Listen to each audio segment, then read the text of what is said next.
Mirror Talk Episode 9, Building Bridges, Repairing Connection After Rupture. The language of repair. Welcome back to Mirror Talk, the language of the nervous system. Today, we're crossing one of the most important thresholds in the entire journey, learning how to repair. Because while love, trust, and understanding often form the foundations of our relationships, it's our ability to rebuild them after rupture that reveals their real strength. This episode, Building Bridges, invites you to slow down and look carefully at what happens when connection falters not as failure, but as feedback. Rupture is inevitable, repair is intentional. The language we use after hurt, silence, or misunderstanding becomes the architecture of reconnection. Every tone, pause, and word either reopens the bridge or widens the gap. Across this series, we've explored the subtle ways language shapes safety, from early conditioning and apology loops to the quiet scripts of suppression and the anchoring phrases that regulate our nervous systems. Today's episode moves us further along that arc. It asks, how do we return to each other after disconnection? And even more deeply, how do we return to ourselves? Because repair isn't just a social skill, it's a physiological process. The nervous system doesn't distinguish between emotional distance and physical danger. When tone sharpens, when silence stretches, or when words wound, the body shifts into survival. The breath shortens, muscles tense, voices harden. In those moments, communication stops being collaborative and becomes defensive. The aim of repair is not to erase rupture, but to re-establish coherence, to allow both bodies, both minds, both meanings to find rhythm again. The mirror of misunderstanding rupture begins when mirrors fracture. Each of us speaks from a different landscape of upbringing, temperament, and trauma. What we say and what the other hears are rarely identical. Under stress, those differences become distortions. A simple question can sound like an accusation. A pause can echo as rejection. In the mirror linguistic hypothesis, I describe meaning as co-created, not contained. Words don't hold a stable truth. They acquire shape through reflection. When reflection is lost, when one nervous system tightens while the other tries to interpret, coherence collapses. This is why apology, clarification, or repair often fail when tone and timing don't align. You might be saying, I didn't mean to hurt you, yet your voice still carries tension. The content is conciliatory, but the delivery signals defense. The nervous system decodes threat before language decodes meaning. So the first step in any repair is not linguistic, it's somatic. Breath, posture, gaze, these micro-signals tell another body whether it's safe to listen. Why repair feels so hard to repair, we must resist two deeply ingrained reflexes, defense and disappearance. Defense says, I didn't do anything wrong, closing the door to understanding. Disappearance says, I can't face this, and walks away, leaving the other suspended in uncertainty. Both are survival strategies, the body's attempt to protect against shame, blame, or further pain. Yet both postpone integration. Many of us were never taught how to stay present through conflict. As children, we learned either to submit, to explode, or to retreat. Rarely did we see adults model repair, calm, accountable, reciprocal dialogue. Instead, we inherited the myth of perceived rejection or conflict. Neuroception shifts from safe and social to defensive and survival. By escalation, argument, control. Blight, avoidance, retreat, intellectualization. Freeze, shutdown, silence, dissociation. Fawn, appeasement, over-apology, self-blame. Each response is a strategy, not a flaw, the body's attempt to restore equilibrium. Yet when both people are dysregulated, their survival states start speaking to each other. Fight meets flight, freeze meets fawn. What was once dialogue becomes a duel. Rupture, then, is not simply emotional or social, it is somatic. The muscles tense, the voice tightens, the eyes avert. Words may continue, but meaning stops transmitting. We are no longer co-creating understanding, we are protecting selfhood. The mirror breaks, perception and projection.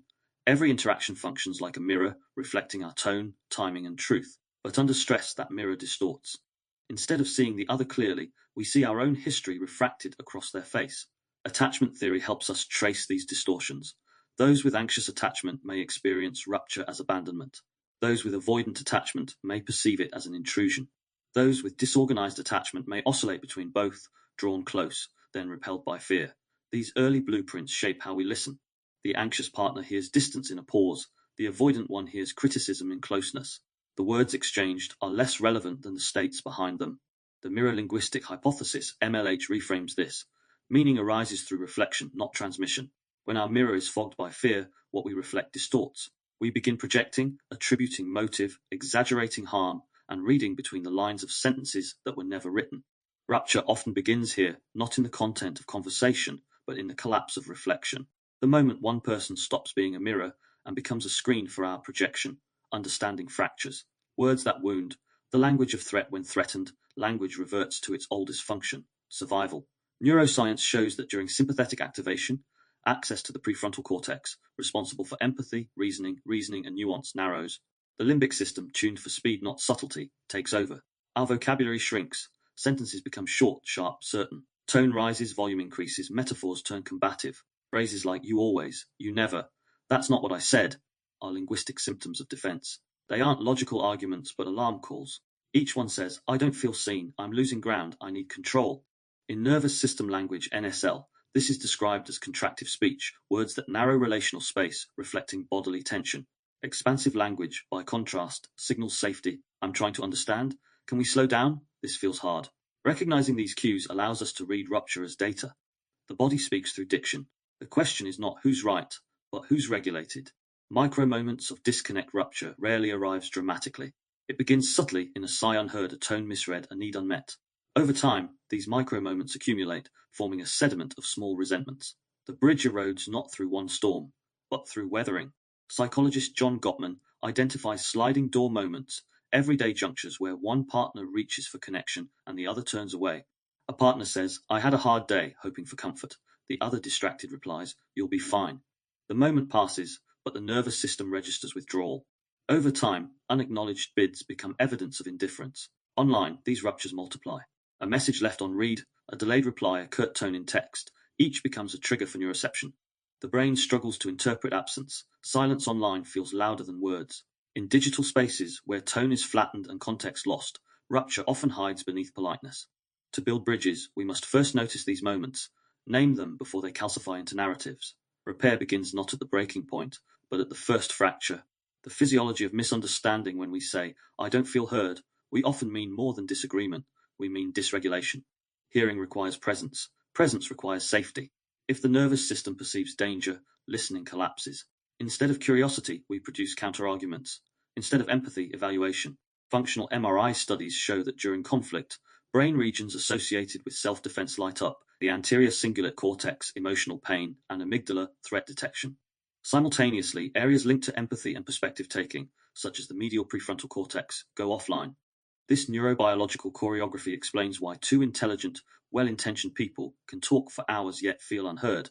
The conversation becomes a parallel monologue, two monologues orbiting a silence. The bridge collapses not because the words are wrong, but because the bodies aren't aligned. The gift of rupture. If rupture feels unbearable, it's because it reactivates our oldest wounds, the moments as children when disconnection felt like danger. Yet rupture also carries potential. It marks the edge of our capacity. What we do next, fight, flee, freeze, or fawn, reveals the story we've been telling ourselves about safety. Seen through this lens, rupture is feedback, not failure. It says, this is where your nervous system needs support. This is where your language needs gentleness. This is where your mirror needs cleaning.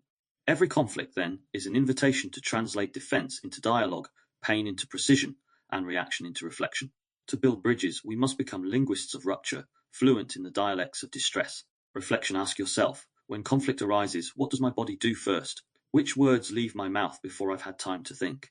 Do I reach for control, retreat, or collapse?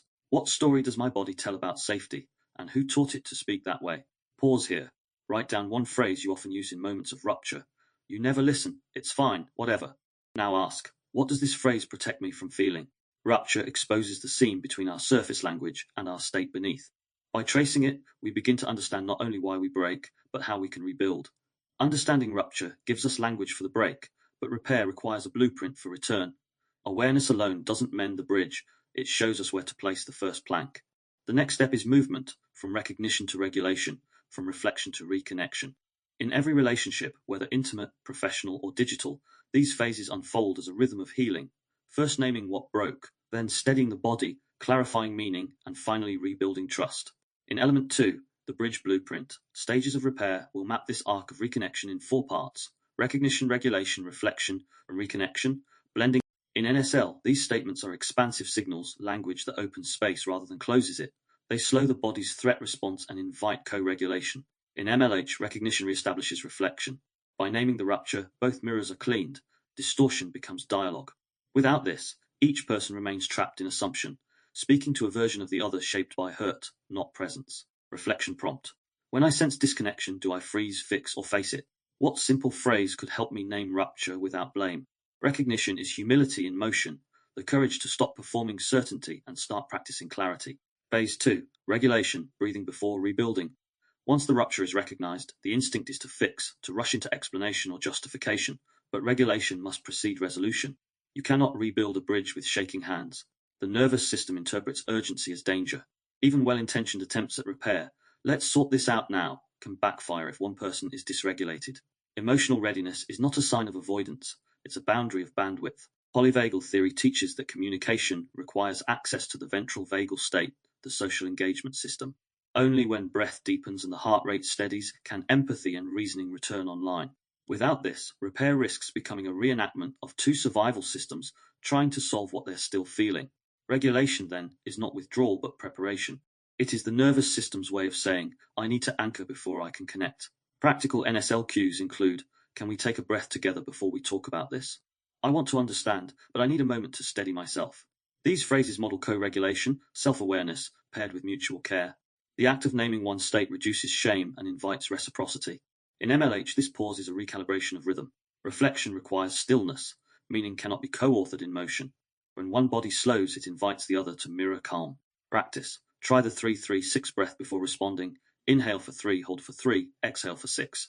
This extended exhale signals safety to the vagus nerve, reopening access to empathy. Reflection prompt. Do I rush to fix before I'm ready to feel? What helps my body know it's safe enough to listen again? Regulation is the bridge's foundation, unseen, but essential. Without it, every step wobbles. Phase 3, reflection. Intention versus impact. Once calm returns, reflection bridges perception. Every rupture contains two truths, what was meant and what was felt. Most conflicts endure because they remain tangled. One insists, that wasn't my intention, while the other says, but it still hurt. Both are correct, yet neither is complete without the other. Reflection disentangles this knot. It asks, what happened inside me and what happened inside you? It transforms accusation into inquiry. Mirror-linguistic hypothesis, MLH. Meaning arises between minds, not within them. Reflection is the act of mutual translation, verifying that what was sent is what was received. In conversation, this sounds like, here's what I meant, what did you hear? When I said that, my intention was, how did it land for you? This step restores semantic symmetry, aligning language with experience. Psychologically, reflection engages the prefrontal cortex, reactivating executive functions like empathy and perspective taking. It moves dialogue from limbic reactivity to cognitive coherence. In NSL, this is the shift from defensive speech, you're twisting my words, to collaborative phrasing, let's make sure we're hearing each other. Tone softens, posture opens, eye contact resumes. Reflection also rebalances power. Its experience as a digital slight is often the body remembering the ache of earlier invisibility. From an NSL, nervous system language perspective, even written communication contains safety signals. Punctuation, pacing, and word choice all act as subtle regulators. A single exclamation mark can feel affirming, a full stop can read as cold. The subconscious decodes these details as emotional cues, modulating arousal states in milliseconds. The mirror of the screen, through the mirror-linguistic hypothesis, MLH, we understand language not just as expression but reflection. Every message becomes a mirror, not only of what we intend but of what we embody. In person, our faces and voices act as co-regulators, helping others mirror back congruence. Online, those mirrors flatten. Without prosody, facial expression, or synchrony, intention becomes guesswork. Misreadings multiply. When communication moves through a screen, meaning becomes a co-authored illusion, constructed between sender and receiver, projected onto pixels. A kind message written in haste may feel abrupt. A neutral statement can be decoded as passive aggression. The absence of tone invites the presence of projection. Digital repair, therefore, requires not just correction, but translation, reconstructing the missing body language layer through conscious syntax. Words alone must now perform the labor of breath, posture, and presence. Tone proxies and digital co-regulation. If tone is the music of speech, written communication must find its own instruments. Emojis, ellipses, and line breaks become tone proxies, approximating emotional inflection. Yet these tools too can misfire. An emoji meant to soften may feel dismissive. An ellipsis meant to create a pause may read as ominous. What matters is intention paired with awareness. Knowing your reader's nervous system reads context as content. Digital co-regulation begins with this recognition. In the absence of sound, we create safety through pacing, clarity, and transparency. Pacing responds in rhythm, not reflex. When emotion surges, pause before pressing send. The gap becomes grace, a breath between trigger and transmission. Clarity. State your meaning gently and directly. Avoid coded messages or veiled tones. In text, subtlety can become suspicion. Transparency. When in doubt, name your state. I'm writing this while tired, but I want to be honest. Such meta-language humanizes the medium, restoring a trace of embodiment. From an NSL lens, these practices downshift arousal by reintroducing predictability, a key marker of safety. The more transparent we are, the less the receiver's body must guess. The ghost in the machine ghosting, sudden silence after engagement, is not just a social trend but a nervous system reflex. When conflict threatens safety, many default to flight, withdrawal, or freeze shutdown. The body disengages before the mind rationalizes. Online, this reflex is frictionless. No eye contact to maintain, no physical presence to reconcile. The exit is instant, and so is the wound it leaves. To the receiver, ghosting often activates attachment anxiety, the fear that one's presence is too much or one's worth too little. Yet to the ghoster, silence may feel like protection, a way to avoid escalation or vulnerability. Recognizing this duality reframes ghosting not as cruelty, but as dysregulated coping. It invites curiosity over condemnation. Was this silence avoidance or an unspoken plea for safety? Repair begins when one side rehumanizes the other, remembering that behind the screen is a body still learning how to regulate. The overexposure paradox, in contrast to ghosting silence, lies its twin, overexposure. Constant posting, the rhythm through which trust becomes resilient. When applied to adult relationships, the good enough repair acknowledges hurt without exaggerating blame or dissolving into guilt. It communicates, I can recognize the gap without collapsing into shame. This is the psychological midpoint between defensiveness and self-erasure. The false self, as Winnicott described, forms when authenticity is punished or ignored. Repeatedly silenced, the child learns to perform approval instead of expressing truth. In adulthood, unresolved ruptures can reactivate that adaptive silence. Reconciliation, therefore, demands authentic presence, speaking truth without armor. Within NSL, good enough repair means co-regulation before cognition. We breathe, steady, and orient before analyzing. Within MLH, it involves mirror phrases that convey sincerity without self-condemnation. I see how my words landed. That wasn't my intention. I want to understand how you felt, not defend what I meant. Such language restores alignment by reflecting impact and intention together, bridging the perceptual divide. Shattered assumptions. Janoff Bullman, psychologist Ronnie Janoff Bullman, introduced the theory of shattered assumptions, the idea that trauma disrupts our core beliefs about self, others, and the world, that people are safe, actions have meaning, and life is predictable. Rupture in a relationship mirrors this at a smaller scale. A betrayal, dismissal, or silence can quietly shatter the assumption, we understand each other. Reconciliation begins with acknowledging the shatter. Denying a fracture prolongs the fracture. Many conflicts linger not because of malice, but because one or both parties pretend nothing broke. Yet the nervous system doesn't forget. It loops in vigilance, waiting for evidence of restoration. To rebuild trust, one must name the new landscape. That might sound like, I know things feel different now. We both changed after that moment. I don't expect things to go back, but I'd like them to move forward. These acknowledgements stabilize perception. They update the map. Through MLH, this act redefines meaning collaboratively. Through NSL, it lowers threat by reducing ambiguity. The body relaxes when the story makes sense again. In mirror talk, reconciliation is therefore a narrative repair, rewriting shared reality with language that holds truth without clinging to idealism. It invites both people to stand on the same semantic ground, even if the terrain is uneven. Cognitive schemas. Rewriting the inner architecture. Every relationship lives in two places, the shared space between people and the private architecture of each mind. Cognitive schemas, those deep-seated beliefs about self and others, shape how we interpret rupture. If one schema reads, I am unsafe when others are angry, then even calm disagreement may feel like abandonment. Reconciliation must therefore address the inner translation layer. Otherwise, even perfect words will be filtered through distortion. MLH teaches that meaning is co-authored, yet co-authorship fails if one author edits with invisible ink. Bringing these schemas to awareness is part of the repair. When voices raise, I shut down, it feels like danger. When someone withdraws, I assume I did something wrong. By speaking these subconscious translations aloud, we allow new meaning to be mirrored back consciously. In NSL, schema repair involves tone retraining, repeatedly hearing calm prosody paired with disagreement, or gentle acknowledgement paired with accountability. Over time, this repairs the neural map. Anger no longer equals danger. Conflict no longer equals collapse. The nervous system learns safety through contrast, new cues rewriting old codes. Reconciliation as embodied synchrony, true repair, isn't simply intellectual agreement. It's physiological synchrony restored. Studies on interpersonal neurobiology show that when two people co-regulate, matching breath, rhythm, or gaze, their bodies enter resonance. Heart rates align, stress hormones decrease, and empathy increases. This is why even the most eloquent apology can fail if tone remains tense or posture closed. The body hears sincerity before the mind does. Reconciliation, then, becomes a somatic conversation, one where words scaffold but the nervous system seals. Consider this microsequence. A pause before reply signals safety. An exhale mid-sentence mirrors calm. A softened gaze or gentle nod affirms reception. These are not theatrics but transmissions. Each tells the other's system, I'm with you in real time. In mirror talk, these synchronies are the syntax of safety, grammar made of gesture. The mirror reframed in MLH reconciliation is the repolishing of a shared mirror. During rupture, reflections distort. We see not each other, but our own defensive projections. Repair clears the glass, allowing accurate perception to return. To achieve this, each person must differentiate reflection from identity.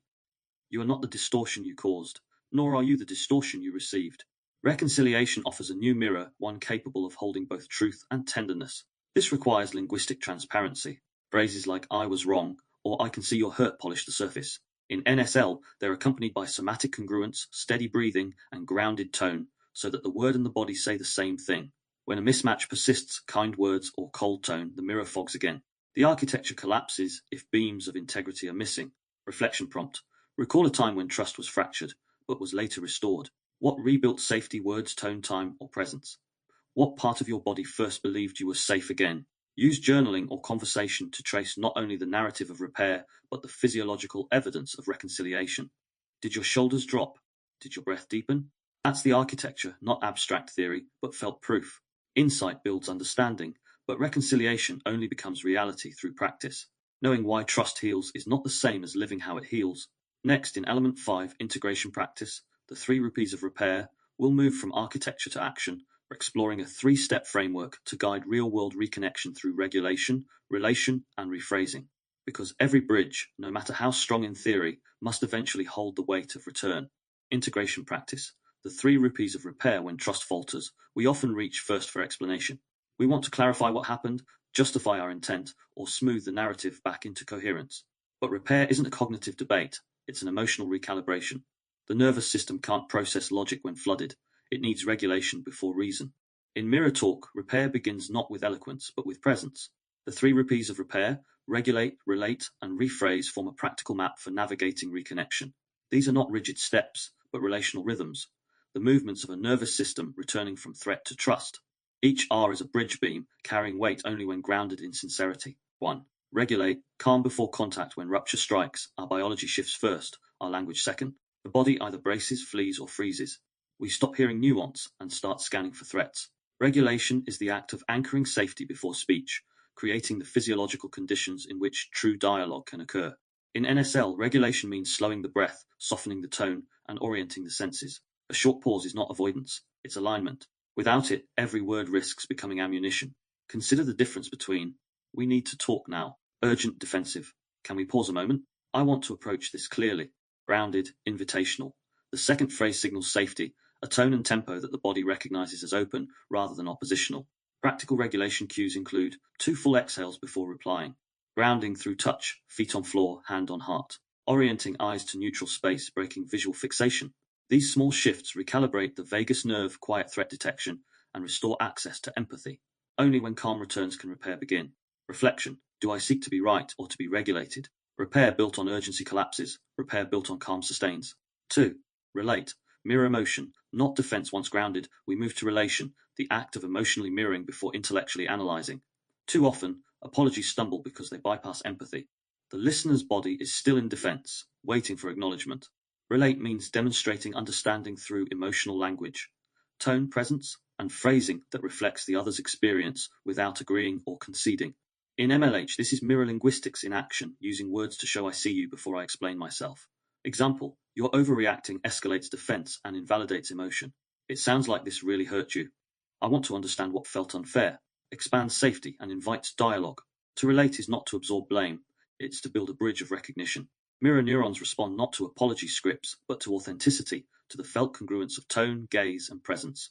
A key phrase in this phase, I may not fully understand, but I want to. That sentence signals humility, curiosity, and willingness, the essential triad of repair. Practice, the mirror minute. Take 60 seconds to reflect only what you hear. So when that happened, you felt ignored. Pause, let the reflection land. No justification, no pivot. This minute of mirroring reactivates relational safety faster than any defense. 3. Rephrase.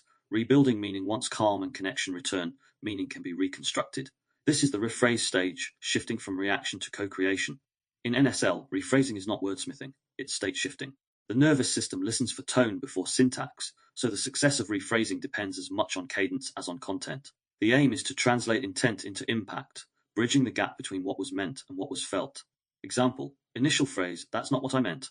Rephrase, "What I hoped to say was, I see now how it came across differently." The second version has an impact without erasing intention. This dual acknowledgement stabilizes both perspectives, restoring co-authorship to meaning. In MLH, rephrasing is a linguistic act of reconciliation, where the shared story is edited to ensure both authors feel represented. The new phrasing becomes a mirror image, updated to reflect not past distortion, but present understanding. When we rephrase with awareness, we are not rewriting history, we are reauthoring the narrative's tone.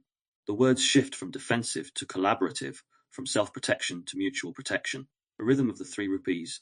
The 3 rupees are less a sequence than a loop. Regulation may need to be revisited mid-conversation.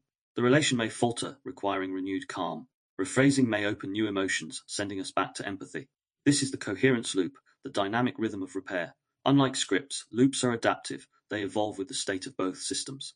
In practice, 1. Regulation allows the nervous system to settle. 2.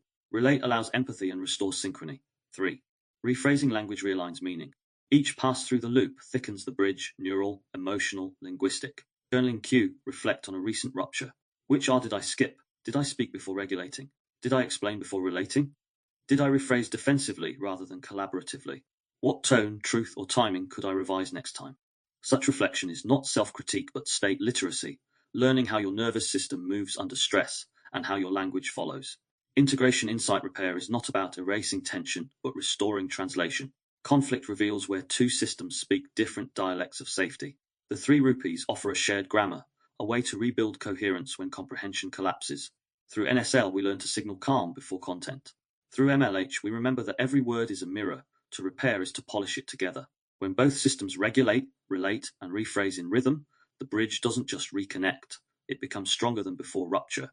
Like muscle built through micro tears, trust deepens when tension meets tenderness. Repair restores dialogue, resonance sustains it. Once the bridge is rebuilt, it must be maintained, not through apology loops, but through ongoing attunement. In the next element, resonance in action, language that reconnects, will explore how specific phrases, pacing, and presence transform everyday exchanges into acts of belonging, where every word becomes both anchor and echo, reaffirming that the bridge still holds. Resonance in action, language that reconnects repair, isn't the final chapter. It's the foundation for a new conversation. Once bridges have been rebuilt, the next task is maintenance, the subtle, ongoing acts of resonance that keep 2 nervous systems aligned. Reconnection is not secured through grand gestures, but through linguistic micro-tuning, the small phrases, pauses, and postures that continually remind both bodies, we're still safe here. In mirror talk, resonance is more than agreement. It's the felt sense that another is moving with you, not ahead, not against, but alongside. Words become threads that weave back synchrony. Each sentence is a heartbeat shared across distance. Resonance is the echo of regulation. After rupture, our systems don't just seek understanding, they seek rhythm. And rhythm is restored through language that listens as it speaks. The anatomy of resonant language in NSL, resonance arises when our words match our physiology. Calm tone, open breath, and gentle pacing become micro-cues of safety. If regulation is the soil, resonance is the flower, fragile, responsive, and alive. A resonant phrase contains 3 ingredients. 1. Curiosity, signals openness, help me understand. 2. Validation, mirrors experience, that sounds painful. 3. Co-presence, anchors safety, I'm here with you. When used together, these phrases bridge cognition and compassion. They don't fix, they feel, compare. You're overreacting, contracts, and cues defense. I can see this stirred something for you, expands, cues, and regulation. Resonance is not a tactic, it's a tone-based truth. If the body behind the words is tense, even the gentlest sentence rings hollow. MLH reminds us, the mirror must reflect what's real. Integrity is the grammar of trust. Phrases that reconnect some words carry structural safety. They orient the nervous system, soften threat perception, and keep dialogue alive. Here are 3 functional forms of bridge-building language. Invitational, can we slow down? Would you like to start again? Signals pace adjustment and restores shared rhythm. Clarifying, what matters most for you right now? Is this about what I said or how it felt? Separates meaning from emotion and shows genuine listening. Reassuring, I want to understand. You don't need to rush. Anchors safety and invites unfolding over urgency. Each phrase acts as a regulatory landmark, guiding the conversation back toward coherence when emotion surges. In NSL, these utterances activate the ventral vagal state, the physiology of social engagement. In MLH, they restore mirror symmetry, confirming that understanding flows both ways. Reflection. When I listen, do I listen to respond or to re-regulate? True resonance begins when language slows enough for both nervous systems to arrive. The rhythm of repair resonant dialogue has rhythm. It breathes. It allows silence to speak. Many ruptures recur not from malice, but from tempo mismatch, one system racing while the other retreats. Resonant language, therefore, uses pacing as empathy. Short sentences steady racing minds. Pauses create space for emotions to settle. Even punctuation matters. A period can end an argument, but a comma invites continuation. Practice the regulated sentence. 1. Inhale gently before speaking. 2. Speak one sentence per breath. 3. Pause. Let the silence register. 4. Continue only when the other's eyes soften. This isn't theatrics, it's coherence choreography. The nervous system tracks rhythm before semantics. When speech follows breath, conversation follows safety. In digital dialogue, rhythm translates through typing speed, spacing, and tone markers. A message like "I'm here" sent promptly carries warmth. One delayed without context may trigger uncertainty. Resonance online depends on timing transparency. "Hey, I saw your message. I'll respond more fully later." Even brief acknowledgements maintain mirror presence across screens. MLH. Words as mirrors of mutual meaning in the mirror linguistic hypothesis. Language functions as a reflective surface, continually updated by feedback. Resonant communication, therefore, requires real-time recalibration, checking what was heard before assuming comprehension. Ask, "How did that land for you? Can you tell me what you heard me say?" These mirror checks ensure the meaning you intended is the meaning received. Without them, even kind words can fracture the connection through unspoken misalignment. When mirrors are polished often, distortion lessens. The dialogue becomes less about rightness, more about rhythmic understanding, the ongoing dance of reflection and revision. Resonance is therefore not achieved once, it's maintained. Like tuning an instrument, it demands continual listening. NSL, regulation through rhythm physiologically, resonance is measurable. Heart rate variability synchronizes during attuned dialogue.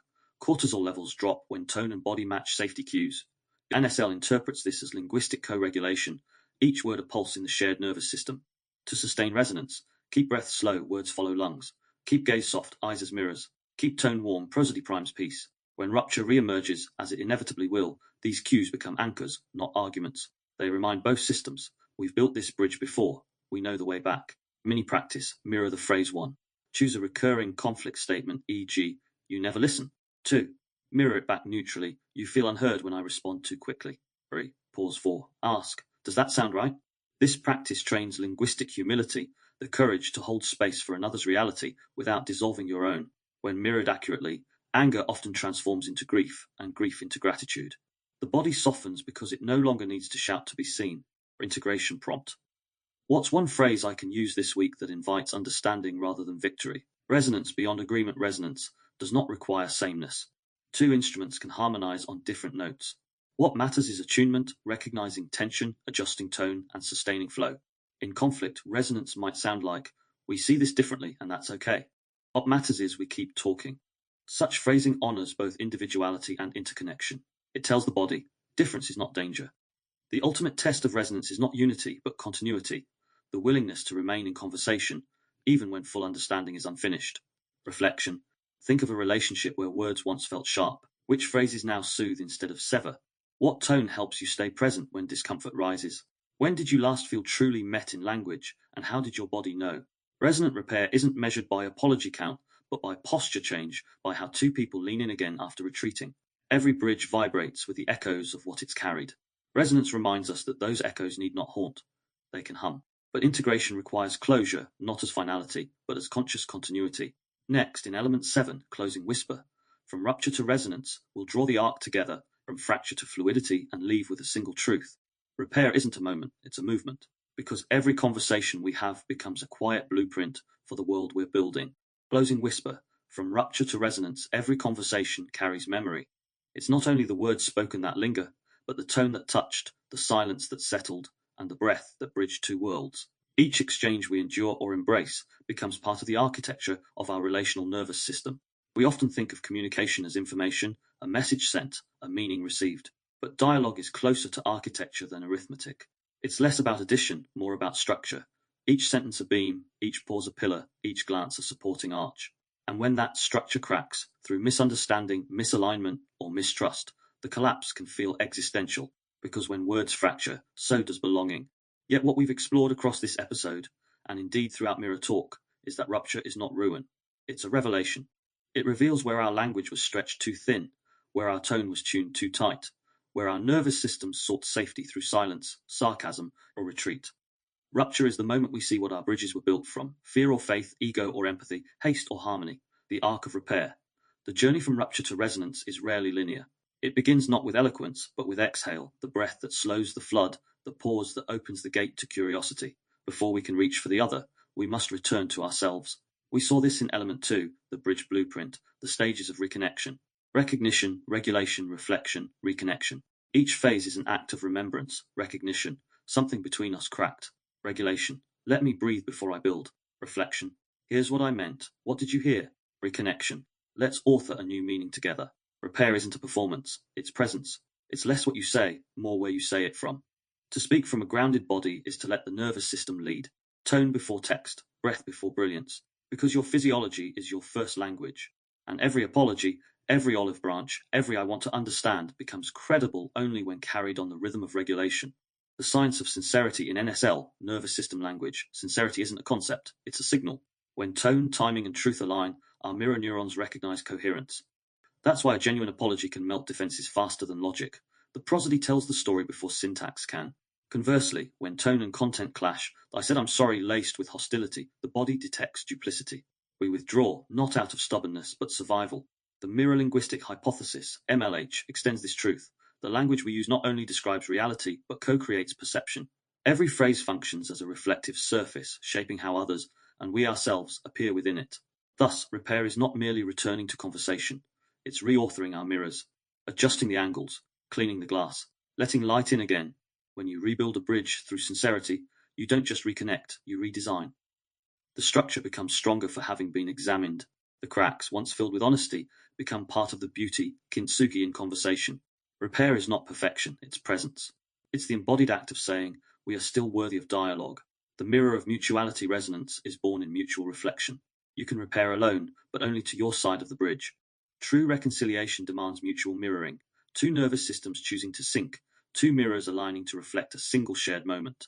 In practice, that looks like listening for feeling, not just fact, mirroring words back for accuracy, owning impact without collapsing into shame, speaking truth without turning it into a weapon. Mutuality transforms me versus you into us with what happened. The rupture stops being a battlefield and becomes a classroom. Both parties become students of safety, architects of awareness. And sometimes mutuality means recognizing when the bridge must narrow. Not all relationships can withstand repeated collapse. Repair doesn't always mean return, it can mean release. In such cases, resonance evolves into closure, a stillness that honors what was built, even as it ends. Silence, then, is no longer suppression, it's completion. Reflection prompt. Which bridges still call for my hands, and which have reached their natural shore? Building bridges beyond words. We often imagine language as the map to understanding. But beneath every sentence lies a somatic compass, the body's quiet knowledge of truth. Bridges built only on intellect crumble under emotional weight. Bridges built only on emotion flood in chaos. But bridges built on integration, where breath steadies thought, and thought softens tone, endure. This is where NSL and MLH intertwine most beautifully. NSL gives us the physiological syntax of safety. MLH offers the symbolic grammar of meaning. Together, they restore the nervous system's native fluency, a language that listens. So as you move from this episode, consider, what if repair isn't about finding the right words, but the right rhythm? What if conversation is less a debate, more a duet? What if bridges are built not sentences, but sincerity? Every interaction, however brief, is a chance to co-create resonance. You can't control how others cross your bridges, but you can ensure your side is steady, your planks are words of warmth, and your posts are pillars of presence. Every conversation is a structure we build together. Integration practice, the daily bridge each day, choose one micro bridge. Text back with transparency. Pause before presuming intent. Replace reaction with reflection. What did I hear? What did they mean? Speak one regulating phrase aloud. We can slow this down. Journal each evening. Where did I rebuild today, and where did I burn? You'll start to notice a pattern. Repair isn't rare. It's woven through every exchange. Every thank you, every I see you, every breath before a boundary. These are the bricks of belonging. And belonging, at its core, is what our nervous systems crave most. The bridge is metaphor for self before we close. Let's remember, not all ruptures are relational. Many occur within, between the self we show and the self we silence, between the person we were trained to be and the one we're becoming. Repairing externally means little if internally we remain at war. So pause and ask, have I built a bridge between my inner critic and my inner child? Do I offer myself the same understanding I extend to others? The MLH teaches us that words mirror internal states. If our self-talk is harsh, our outer talk will echo. But when we rewrite our inner dialogue in NSL tones, soft, spacious, sincere, the outer bridges begin to steady on their own. Reconciliation begins within. The future of repair language is evolving. The next era of communication won't just value information, it will honor integration. Future fluency won't be measured in vocabulary breadth, but in regulatory depth, how well our words can hold nervous systems in harmony. And this is where we now turn, Episode 10, The Future Tongue, New Vocabularies for Conscious Communication. There, we'll explore how language itself is mutating in science, spirituality, and society toward more embodied, ethical expression. We'll examine the rise of synthetic empathy, the role of AI in emotional translation, and how mirror linguistics might guide us through the noise toward a syntax of sincerity. Because communication isn't static, it's a living organism, constantly co-evolving with our consciousness. Episode 10 will ask, how do we evolve a language that honors body and belief? Can words become technologies of regulation, not reactivity? What vocabularies of the future will reflect wholeness, not warfare, gratitude and grounding? Thank you for walking this bridge with me. You've done more than listen, you've repaired. Each moment of reflection, each pause before reply, each softened word has been a practice in linguistic compassion. Mirror talk was never designed to teach perfection, only presence. The goal isn't flawless phrasing, but felt safety. If even one sentence today helped your body breathe, or your relationships loosen their grip on fear, then the bridge has held.